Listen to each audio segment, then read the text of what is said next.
ഇന്ന് നമ്മൾ നോക്കാൻ പോകുന്നത് റണ്ണിങ് സ്റ്റിച്ച് എങ്ങനെ ചെയ്തെടുക്കാം എന്നുള്ളതാണ്. അതിനായി തുണിയുടെ മേലെ ഒരു ലൈൻ വരയ്ക്കുന്നുണ്ട്.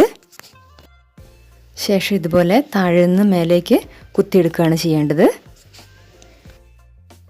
ചെറിയൊരു ഗ്യാപ്പ് ഇട്ടതിന് ശേഷം സൂചി ഇതുപോലെ താഴേക്ക് കുത്തിയിറക്കുകയാണ് ചെയ്യേണ്ടത്.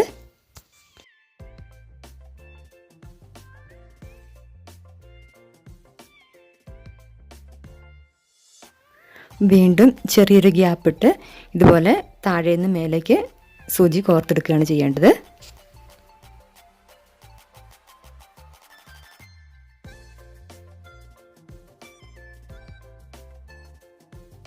ചെറിയൊരു ഗ്യാപ്പ് ഇട്ടതിന് ശേഷം വീണ്ടും ഇതുപോലെ സൂചി താഴേക്ക് കുത്തിയിറക്കുകയാണ് ചെയ്യേണ്ടത്. ഈ രീതിയിൽ റണ്ണിങ് സ്റ്റിച്ച് ചെയ്തെടുക്കാവുന്നതാണ്. ഫുൾ വീഡിയോ ചാനലിൽ അപ്ലോഡ് ചെയ്തിട്ടുണ്ട്.